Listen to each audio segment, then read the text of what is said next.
అందరికీ నమస్కారం. అసలు ఆడవారికి బహిష్టు అనేది ఇంద్రుడి నుంచి మనం తీసుకున్న పాపంలో ఒక భాగం అన్నమాట. ఈ పురాణ కథ బ్రహ్మాండ పురాణం, పద్మ పురాణంలో కూడా ఉంది. ఈ కథతో పాటుగా అమ్మాయి రజస్వలైతే ఏ పద్ధతులు పాటించాలి, పూర్వం నుంచి కూడా పాటించే పద్ధతులు మేము ఇప్పటికీ పాటిస్తూ వచ్చాము. ఆ పద్ధతులు కూడా చెబుతూ శాస్త్రపరమైన కారణాలు కూడా వివరిస్తూ ఈ వీడియోలో చెప్పాను. తప్పకుండా స్కిప్ చేయకుండా చూడండి. ఈ వీడియోలో మీకు కొంచెమైనా ఉపయోగపడే సమాచారం ఉంటే దయచేసి లైక్ చేయండి. ఇది ఎవరికైనా ఉపయోగపడే వాళ్ళకి షేర్ చేయండి. అలాగే ఇలాంటి పద్ధతులు ఇంకా తెలుసుకోవాలంటే ఈ ఛానల్ని సబ్స్క్రైబ్ చేసుకోండి. ఇది మేము పాటించే పద్ధతులు, మీ ఇళ్లలో కూడా ఇలాంటివే ఉండొచ్చు కాబట్టి ఈ వీడియో మీకు కూడా ఉపయోగపడుతుంది. మరి ఆలస్యం చేయకుండా వీడియోలోకి వెళ్ళిపోదాం. అమ్మాయి సమర్థైందని తెలుసుకున్న మొదటి రోజు ముందుగా అమ్మాయిని తగలకుండా పక్కన కూర్చోబెట్టాలి. అలాగే ఆ అమ్మాయి వేసుకున్న డ్రెస్ కలరు ఖచ్చితంగా గుర్తుపెట్టుకోవాలి. ఇంకా ఆ అమ్మాయి ఏ టైంలో అయింది, ఏ రోజు అయింది అవన్నీ గుర్తుపెట్టుకొని పురోహితుల్ని అడిగి మంచి సమయం కాకుంటే సమర్థైన నెల లోపలే శాంతులు చేయించుకోవడం మంచిది. అమ్మాయి రజస్వల అయిన తేదీ, వారం, నక్షత్రం ఏవి మంచివో నేను వీడియో చేశాను. అలాగే ఏ రంగు వస్త్రాలు అవుతుంది, ఏ సమయంలో అయితే మంచిది అవన్నీ కూడా వీడియోలో చెప్పాను. ఆ వీడియో పైన ఐకార్డ్లో ఇస్తాను, తప్పకుండా చూడండి. అమ్మాయి సమర్థైన వెంటనే ఒక చోట పసుపుతో అలికి ముగ్గు పెట్టి ఒక పీట వేసి అమ్మాయిని తూర్పు ముఖంగా కూర్చోబెట్టి అమ్మాయి చేతికి ఒక చెక్క బొమ్మ కూడా అందించి ఆ పీట మీద అమ్మాయిని కూర్చోబెట్టి కాళ్లకు పసుపు పూసుకోమని అమ్మాయి చేతికి ఇవ్వాలి. ఎందుకంటే అమ్మాయిని మనం 4 రోజుల పాటు అమ్మాయిని తాకకూడదు. అందుకే అమ్మాయికే పసుపు ఇచ్చి కాళ్లకు పూసుకోమని చెప్పి సమర్థ పెళ్లి కూతురికి కుంకుమ బొట్టు ఇచ్చి తలలో పెట్టుకోవడానికి పూలు అందించి అమ్మాయి చేతికి నూలపిండి, కొబ్బరి గిన్నె, తమలపాకులు అవన్నీ తాంబూలం అందించాలి. అమ్మాయికి ఎర్రనీళ్ళు హారతి ఇవ్వాలి. తర్వాత ఆ అమ్మాయిని ఒక మూల కూర్చుంటుంది కదా, అక్కడ అమ్మాయికి బెడ్షీట్, ఆ అమ్మాయి తట్ట, చెంబు, అలాగే సపరేట్గా చాప అన్నిచ్చి అమ్మాయిని సపరేట్గా 3 రోజుల పాటు కూర్చోబెట్టాలి. అమ్మాయి దగ్గర ఏదైనా ఇనుప కొడవలి కానీ ఇనుప చాకు కానీ అలా పెట్టాలి. 3వ రోజు కూడా సాయంత్రం పేరంటం చేయాలి. మొదటి రోజు ఎప్పుడైతే అప్పుడు పేరంటం చేయాలి.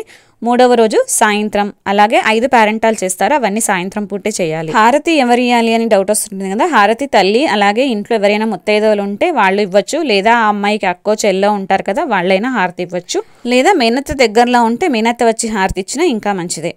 3వ రోజు ఇంకా మూకటి పూజ అని చేస్తాము. మూకట్లో జొన్నలు వేసి అలాగే 5 కజ్జికాయలు పెట్టి ఆ మూకటికి కుంకుమ పసుపు వేయించి ఊదికడ్డీలు తిప్పించి పూజ చేయించి ఆ మూకటిని కాలుతో తొక్కాలి. ఆ మూకటి కూడా పగిలేలాగా తొక్కుతూ ఉంటేమి అది ఎవరూ తాకకూడదు కదా. అమ్మాయి కజ్జికాయలు అందులో అన్నీ ఉంటాయి. అది సమర్థ పెళ్లి కూతురే మళ్ళీ ఎత్తి పెట్టాలి. కానీ ఈ కాలం చిన్న వయసులోనే అవుతున్నారు కాబట్టి అది తొక్కకుండా ఊరికే కాలు తాకించి అది ఎత్తి పెట్టించి చాకలి వాళ్లకు 4వ రోజు పిలిపించి ఆ అమ్మాయి సమర్థైన బట్టలు చాకలి వాళ్ళకి ఇచ్చేయాలి. అలాగే ఈ జొన్నలు ఇవన్నీ కూడా చాకలామెకి ఇచ్చేయాలి. ఇలా జొన్నలు తొక్కించేది ఎందుకు అంటే ఆ అమ్మాయి మన ఇంటి లక్ష్మీదేవి కాబట్టి మన ఇంట్లో ధాన్యలక్ష్మి కూడా ఇంట్లో సమృద్ధిగా ఉండాలని చెప్పి ఆ అమ్మాయితో ఇలా తొక్కిస్తారు. ఎలాగైతే మనం ఇంట్లో కోడలు వచ్చేటప్పుడు గడప మీద బియ్యం పెట్టి కాలుతో ఎలా తన్నిస్తామో అలాగే ఈ పద్ధతి కూడా అని నేను అనుకుంటూ ఉన్నాను అంతే. ఆ కాలంలో వరి పంట కంటే జొన్న పంట బాగా వచ్చేది, అందుకే మూకట్లో జొన్నలు పోసేవారు. ఇక్కడ ఇంకొకటి చెప్పాలి అనుకుంటున్నాను. అమ్మాయి మెచ్యూర్ అయి ఉంటుంది, అప్పుడే వాళ్ళ అమ్మకు కూడా పీరియడ్ వచ్చి ఉంటుంది. ఆ సమయంలో అమ్మాయిని ముట్టుకోవచ్చా అని ఎవరికైనా డౌట్ వస్తుంటుంది. అమ్మాయిని ముట్టుకోవచ్చు, అమ్మాయి దగ్గర ఉండొచ్చు, కానీ హారతి ఇవ్వడం అవన్నీ చేయకూడదు. ఎవరైనా ముత్తైదులను పిలిచి వాళ్ళతో తాంబూలం ఇప్పించి హారతి ఇప్పించాలి. అలాగే సమర్థైన పెళ్లి కూతురు వాళ్ళ ఇంట్లో ఎవరైనా చనిపోయి ఉండొచ్చు, వాళ్లకు అంటొచ్చి ఉంటుంది. అప్పుడు ఒకవేళ ఆ టైంలోనే సమూర్తి అయింది అంటే అమ్మాయి వాళ్ళు కుంకుమ, ఆ ఇంటి వాళ్ళు కుంకుమ అలా అమ్మాయికి ఇవ్వకూడదు. పేరెంటం కూడా చేయకూడదు. వాళ్ళ మేనమామ కానీ మేనత్త కానీ ఎవరైనా ఉంటారు కదా, వాళ్ళు ఇంటికి వచ్చి అమ్మాయికి కుంకుమ ఇచ్చి అలాగే స్వీట్ అవి తినిపించి వెళ్ళాలి. ఆ అమ్మాయికి హారతి ఇవ్వడం అలా పేరెంటాలు కూడా చేయకూడదు. అంటూ అయిపోయాకే ఇవన్నీ చేసుకోవాలి. 3 రోజుల వరకు అసలు అమ్మాయి స్నానమే చేయకూడదు, డ్రెస్ చేంజ్ చేసుకుంటారు అంతే. 4వ రోజు చీకట్లోనే లేపి స్నానం పోయాలి. 5వ రోజు కూడా అమ్మాయికి స్నానం చేయించాలి. 4వ రోజు కూడా అమ్మాయిని తాకకుండా పక్క కూర్చోబెట్టాలి. అలాగే స్నానం చేసేటప్పుడు నీటిలో పసుపు వేయడం మర్చిపోవద్దు. 4వ రోజు ముట్టు స్నానం చేశాక మనం అమ్మాయిని తూర్పు ముఖంగా నిలబెట్టించి ఇవి చెప్పించాలి. అంటూ ముట్టు కలిపిన పాపం అంటే కల్పము దాదాపు పక్కనే కూర్చోబెడతాము, ఏమన్నా పొరపాటున తగిలి ఉంటామేమో అని ఇలా చెప్పుకోవాలి. అలాగే మగవాళ్ళు సంధ్య వార్చేటప్పుడు చూసిన పాపం, విన్న పాపం, అలాగే గడప దాటిన పాపం, పెంకులు తాకిన పాపం, గోవును తాకిన పాపం, ఇవన్నీ పరిహారం చే సూర్య భగవానుడా అని సూర్య భగవానికి నమస్కారం చేసుకోవాలి. అలా ఇవన్నీ పలికించి పసుపు తీర్థం ఆ అమ్మాయికి 3 సార్లు ఇవ్వాలి. అలాగే 4వ రోజు ముట్టు స్నానం పోసినాక అమ్మాయికి స్వీట్ కానీ ఏదో ఒకటి తినిపించాలి. ఇలా కేవలం సమూర్తి అయినప్పుడే కాదు, ప్రతి ముట్టు స్నానానికి కూడా మనం కూడా ఇలా చెప్పుకోవాలి. 5వ రోజు సాయంత్రం కూడా పేరెంటం చేయాలి అని చెప్పాను కదా. 5వ రోజు సాయంత్రం పేరెంటం చేసేటప్పుడు తెల్లని పంచపరిచి దాని మీద 5 మంది ముత్తైదులతో ఎర్రనీళ్లు చేత్తో అచ్చులు వేయించాలి. అదే ఎర్రనీళ్ళు అంటే పసుపు సున్నం కలిపితే ఎర్రనీళ్ళు వస్తాయి కదా, ఆ ఎర్రనీళ్ళు. ఆ అచ్చుల మీద 2 తమలపాకులు, 2 ఒక్కలు, 2 నూల ముద్దలు, వట్టి కొబ్బరి గిన్నెలు, ఇంకా నానబెట్టిన పెసలు, ఇవన్నీ 5 అచ్చులు వేసింటాం కదా, ఆ అచ్చుల మీద పెట్టాలి. 4 మూలలు 4 అచ్చులు, మధ్యలో ఒక అచ్చు అన్నమాట. అలాగే పంచ మీద 4 మూలలు సెమ్మెలు పెట్టి దీపారాధన చేయడానికి 4 సెమ్మెలు పెట్టి ఆ సెమ్మెల చుట్టూ దారం చుడతామన్నమాట. 5 పొరల దారం.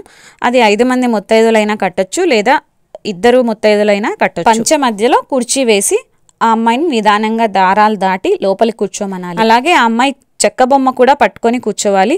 ప్రతిసారి ఆ అమ్మాయి పేరెంటం చేసినప్పుడల్లా ఈ బొమ్మ ఖచ్చితంగా ఉండాలి. ఆ అమ్మాయికి ఎలా అలంకారం చేస్తామో అలాగే ఈ బొమ్మకు కూడా అలాగే అలంకారం చేయాలి. చీర కట్టించి, పూలు పెట్టి, బొట్టు పెట్టి బాగా అలంకారం చేయాలి ఆ బొమ్మకు కూడా. చెక్క బొమ్మలు దొరికితే ఖచ్చితంగా చెక్క బొమ్మలే ఇవ్వండి. ఈ కాలం చెక్క బొమ్మలు దొరకవు అనుకుంటే రబ్బర్ బొమ్మ అయినా అమ్మాయి చేతికి ఇవ్వచ్చు. ఇవి మా ఇంట్లో ఉండే చెక్క బొమ్మలు. ఇవి మా అమ్మమ్మ ఇచ్చిన గుర్తు అనమాట. పిల్లల పేరెంటానికి ఈ బొమ్మని వాడుతూ ఉంటాము. ఆ అమ్మాయిని ఆ కుర్చీలో కూర్చోబెట్టించి కాళ్ళకు పసుపు పూసి కుంకుమ బొట్టిచ్చి పూలు పెట్టి ఆ అమ్మాయి చేతి 5 నూల ముద్దలు, 2 కొబ్బరి గిన్నెలు, 2 జాకెట్ పీసులు, తమలపాకులు తాంబూలం పెట్టి ఆ అమ్మాయి చేతికి అందించాలి. అలాగే అలా అందించినాక హారతి, ఎర్రనీళ్ళు హారతి ఇచ్చి ఆ అమ్మాయిని లేపాలి. ఇలా పంచపరచడం అనేది ఎన్ని పేరెంటాలు చేస్తే అన్ని పేరెంటాలకు పరచాలి. మొదటి రోజు, 3వ రోజు, 5వ రోజు, 9వ రోజు, 11వ రోజు అలా 5 పేరెంటాల వరకు పరచొచ్చు.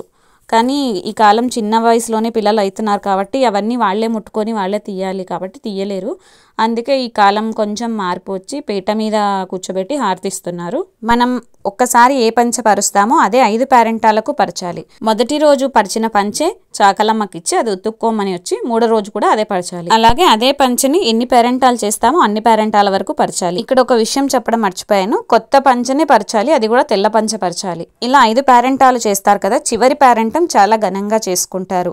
4 పేరెంటాలు ఇంటి వరకే చేసుకుంటారు. 5వ పేరెంటం అందరినీ పిలిచి ఘనంగా చేసుకోవాలి. మొదటగా బట్టలు అమ్మాయి తల్లి తండ్రి బట్టలు ఇచ్చి అవి కట్టుకొని కూర్చున్నాక ముఖ్యంగా అమ్మమ్మ గారి ఇంటి నుంచి నూలపిండి, కొబ్బరి గిన్నెలు, స్వీట్స్ అలా రకరకాల స్వీట్స్ తీసుకొని వచ్చి సమర్థ పెళ్లి కూతురికి చీర కానీ లంగా ఓని కానీ తెస్తారు. అలాగే స్తోమతను బట్టి అమ్మమ్మ గారు బంగారు కూడా పెడుతుంటారు. ఆ అమ్మాయి మేనత్త కూడా ఆ అమ్మాయికి అలాగే స్వీటు, వాళ్ళ శక్తి కొద్ది బట్టలు, బంగారు ఏదైనా పెడుతుంటారు. ఈ కాలమే బంగారు అలా పెడుతున్నారు. పాతకాలంలో బంగారు అలా పెట్టేవారు కాదు, బట్టలు స్వీట్స్ మాత్రమే తెచ్చేవాళ్ళు. కాలం కొద్దీ ఇవన్నీ మార్పులు వచ్చాయి. ఇలా 5 పేరెంటాలు అయిపోయాక మాత్రమే ఆ అమ్మాయిని స్కూల్కి కానీ బయటికి కానీ పంపిస్తారు. అంతవరకు ఆ అమ్మాయిని బయట కూడా తిరగనివ్వరు.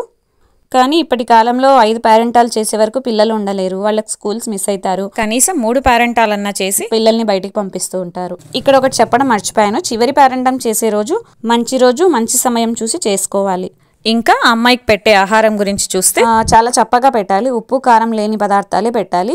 ముఖ్యంగా పులగం చేసి పెడతారు. ఆ పులగంలో కూడా ఉప్పు వేయకుండా నెయ్యి బాగా వేసి పెడతారు.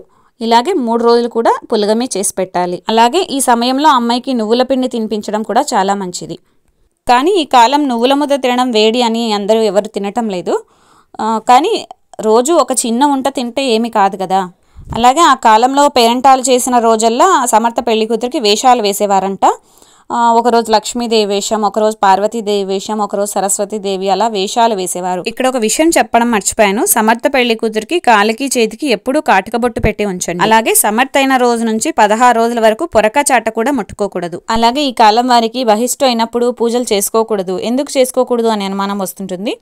రజస్వల సమయంలో దేవుళ్లను పూజించకూడదు అని చెప్పడం వెనకల అసలు ఉద్దేశం ఏమిటంటే స్త్రీలు విశ్రాంతి తీసుకోవడం కోసం, అలాగే శారీరక మానసిక విశ్రాంతి పొందడం కోసం, అలాగే రోజువారీ కష్టమైన ఆచారాల నుండి కూడా ఒక చిన్న విరామం ఇవ్వాలి. అలాగే పక్క కూర్చోబెట్టడానికి కూడా ఈ ఉద్దేశమే ఉంటుంది. ఆడవారికి బహిష్టు ఎందుకు వస్తుందో దాని వెనక ఒక పురాణ కథ ఉంది అని చెప్పాను కదా, అది బ్రహ్మాండ పురాణం అలాగే పద్మ పురాణంలో కూడా ఉంది.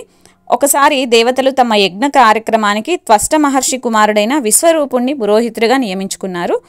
కానీ విశ్వరూపుడు అరధ్యనుడు అంటే తండ్రి మహర్షి అయితే తల్లి అసుర వంశానికి చెందినది. అసురులు అంటే రాక్షసులు. వారిద్దరికీ పుట్టిన కుమారుడు కనుక అరధ్యనుడు అంటారు. ఇక్కడ ఆయన యజ్ఞం చేసేటప్పుడు యజ్ఞంలో దేవతలకు మాత్రమే కాకుండా తన అసుర బంధువులకు కూడా హవిర్భాగం అందించాడు. ఇది తెలుసుకున్న ఇంద్రుడు ఆగ్రహించాడు. దేవతలకు సమానంగా శత్రువులు కూడా బలపడతారు అన్న భయంతో ఇంద్రుడు విశ్వరూపుణ్ణి వధించాడు.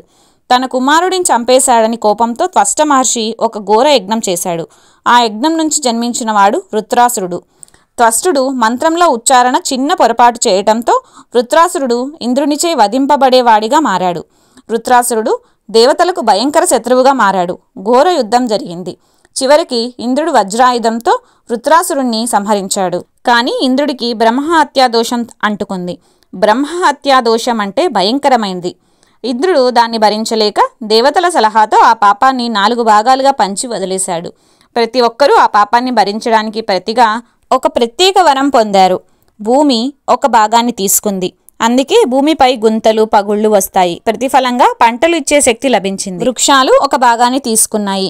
అందుకే ఆకులు రాలుతాయి. ప్రతిఫలంగా పుష్పాలు ఫలాలు ఇస్తాయి. నీరు ఒక భాగాన్ని తీసుకుంది. అందుకే నీటిలో పాచి ఎలా ఏర్పడుతుంది. ప్రతిఫలంగా ప్రాణులకు అమృతమైంది. స్త్రీలు ఒక భాగాన్ని స్వీకరించారు. అందుకే వారికి రజస్వల వస్తుంది. ప్రతిఫలంగా సంతాన శక్తిని ప్రసాదించారు. ఈ కథ ఎవరైనా విన్నారా? ఎవరైనా చెప్పేవారా? మీకు ఎవరికైనా తెలిసి ఉంటే కామెంట్ చేయండి. ఇలా అమ్మాయి సమర్థైన మొదటి రోజు నుంచి పాటించాల్సిన ఆచారాలు, పూర్వం నుంచి వచ్చిన సాంప్రదాయాలు, వాటి వెనుక ఉన్న పురాణ కథ, ఇవన్నీ ఈ వీడియోలో చూసాం. ఈ ఆచారాలు కేవలం పద్ధతులు మాత్రమే కాదు, అమ్మాయి జీవితం కొత్త దశలోకి అడుగు పెడుతున్న గుర్తింపు కూడా.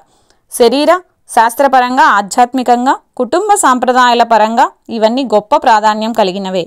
మీరు మీ ఇంట్లో ఏ పద్ధతి పాటిస్తారో కామెంట్లో చెప్పండి. మీకేమైనా అనుమానాలు ఉంటే కామెంట్ చేయండి, తప్పకుండా రిప్లై ఇస్తాను. ఈ వీడియో నచ్చితే లైక్ చేయండి, మీ స్నేహితులు బంధువులతో షేర్ చేయండి. ఇంకా ఇలాంటివి తెలుసుకోవాలంటే మా ఛానల్ని సబ్స్క్రైబ్ చేయడం మర్చిపోవద్దు. మరో ఆసక్తికరమైన వీడియోలో కలుద్దాం.